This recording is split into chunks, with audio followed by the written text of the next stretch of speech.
வணக்கம். சினி மினிமினி ஒளி விளக்கு மக்கள் திலகம் எம்ஜிஆருடைய 100வது திரைப்படம். எம்ஜிஆருடைய 100வது திரைப்படமா? ஆமாம், எம்ஜிஆருடைய 100th மூவி ஒளி விளக்கு.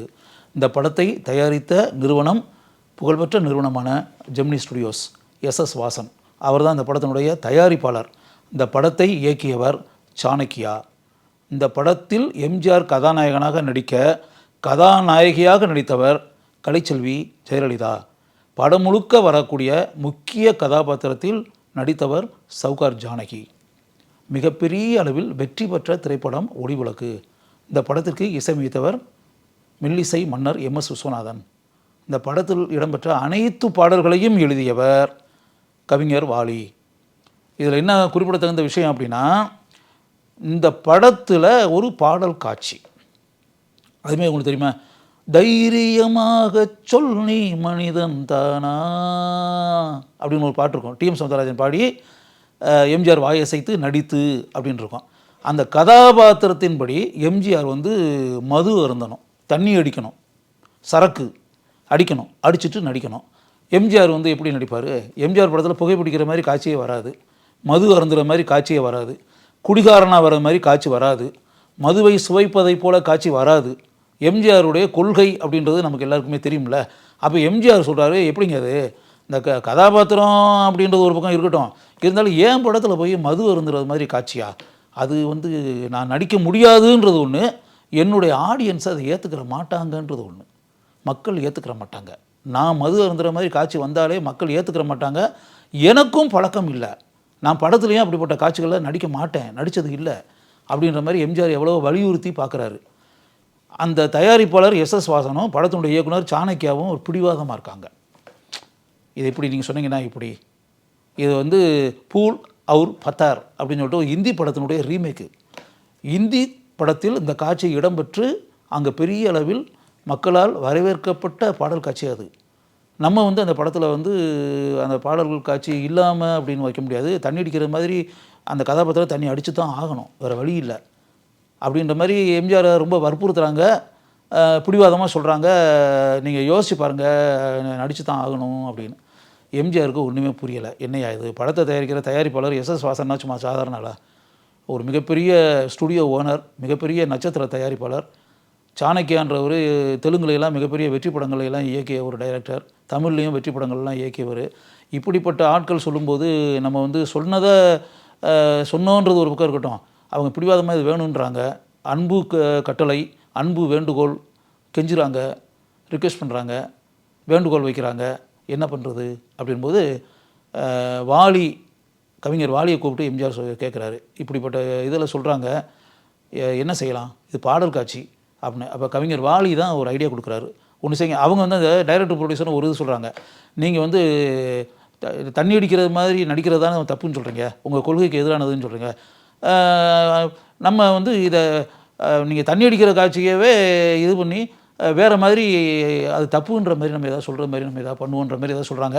அப்போ கவிஞர் வாலியை கூப்பிட்டு இதை டிஸ்கஸ் பண்ணும்போது வாலி ஒன்று சொல்கிறாரு, அப்போ ஒன்று செய்வோம், நீங்கள் நீங்கள் மது அருந்த முயற்சிக்கிறீங்கன்ற மாதிரி வச்சுக்கோங்க, வரும்போது உங்கள் மனசாட்சி நோ, தண்ணி அடிக்கணும்னு நினைக்காத, மது அருந்தணும்னு நினைக்காத, அது நல்லது கிடையாது, புரியுதா? It is a bad habit, அது நல்லது கிடையாது அப்படின்றத உங்கள் மனசாட்சி வெளியே உங்களுக்கு அறிவுரை சொல்லுது. தண்ணியெல்லாம் அடிக்கக்கூடாது, மதுவெல்லாம் தொடக்கூடாது, மது அருந்துவது நல்ல பழக்கம் கிடையாது, அதை சுண்டு வரலால் கூட தொடக்கூடாது அப்படின்னு சொல்லிட்டு உங்களுடைய மனசாட்சி உங்களுடைய எண்ணத்துக்கு எதிராக சொல்லுது, பாடுது அப்படின்ற மாதிரி வச்சுருவோன்னு சொல்லிட்டு வாலி சொன்ன பிறகு மனசாட்சின்றது 4 எம்ஜிஆர், அந்த பாடல் காட்சி நீங்கள் பாருங்கள், 4 எம்ஜிஆர் வருவார், இவரையும் சேர்த்து 4 எம்ஜிஆர், 4 உருவங்கள், 4 உருவங்கள் அப்படியே மனசாட்சி பாட்டு பாடுறது மாதிரி எதிர்த்து அப்படி அது வரும். தைரியமாக சொல் நீ மனிதன் தானா, அந்த மது அருந்தும் நேரம் அப்படின்ற பேட்டர்னில் ஒரு லைன் வரும்.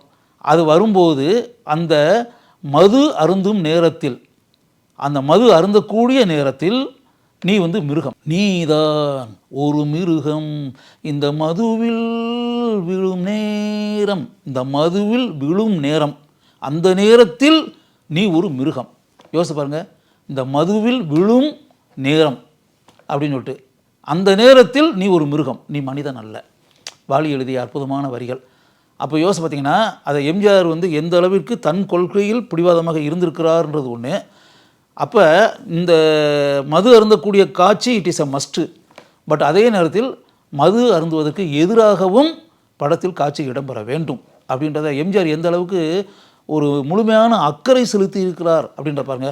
இப்போ வாலியை கூப்பிட்டு வாலியை எழுத வச்சு வாலி எழுதி தைரியமாக சொல் நீ மனிதன் தானா அப்படின்னு சொல்லி எழுதி நீ மனிதன் அல்ல மிருகம், மது விழும் நேரம் அப்படின்னு சொல்லிட்டு, அதாவது மது அருந்தக்கூடிய நேரம் வந்து நேரத்தில் நீ மிருகம், நீ மிருகமாக இருக்க போறியா, நீ மனிதன் இல்லையா அப்படின்ற பேட்டர்னில் மனசாட்சி அறிவுரை கூறுவதைப் போல இப்படி ஒரு காட்சியை வந்து படத்தில் இடம்பெற செய்து எம்ஜிஆரை பொறுத்தளவில் தன்னுடைய கொள்கையை வலியுறுத்தியதை மாதிரி ஆச்சுல்ல.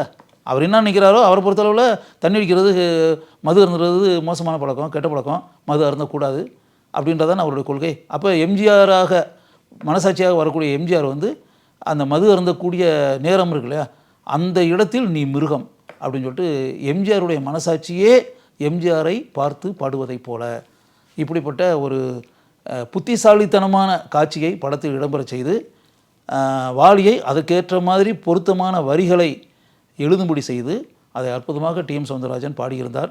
எம்ஜிஆர் மிக எக்ஸ்ட்ரானரியாக எம்ஜிஆர் அந்த காட்சியில் நடித்திருந்தார் அப்படின்னு சொல்லிட்டு அதில் பார்த்தீங்கன்னா இந்த கூட்டு முயற்சி அப்படின்னு வரும்போது படத்தினுடைய இயக்குனர், படத்தினுடைய தயாரிப்பாளர், படத்தின் கதாநாயகனாக நடித்த எம்ஜிஆர், பாடலை எழுதிய கவிஞர் வாலி, பாடலுக்கு இசையமைத்த எம்.எஸ். விஸ்வநாதன், பாடலை பாடிய டிஎம் சௌந்தரராஜன் எல்லாருமே வந்து எந்த அளவிற்கு ஒரு பாடல் காட்சியில் இணைந்து புத்திசாலித்தனமாக அறிவாளித்தனமாக செயல்பட்டு இருக்கிறார்கள் அப்படின்றத நினச்சி பார்த்தா காலங்கள் கடந்து ஓடி போச்சு. இத்தனை ஆண்டுகளுக்கு பிறகு ஒளிவிளக்கு திரைப்படத்தில் இடம்பெற்ற தைரியமாக சொல் நீ மனிதன் தானா அப்படின்ற அந்த பாடல் காட்சிக்கு பின்னால் இப்படிப்பட்ட ஒரு சுவாரஸ்யமான மறக்க முடியாத சம்பவம் இருக்கிறது என்பதை நீங்கள் தெரிந்து கொள்ளுங்கள்.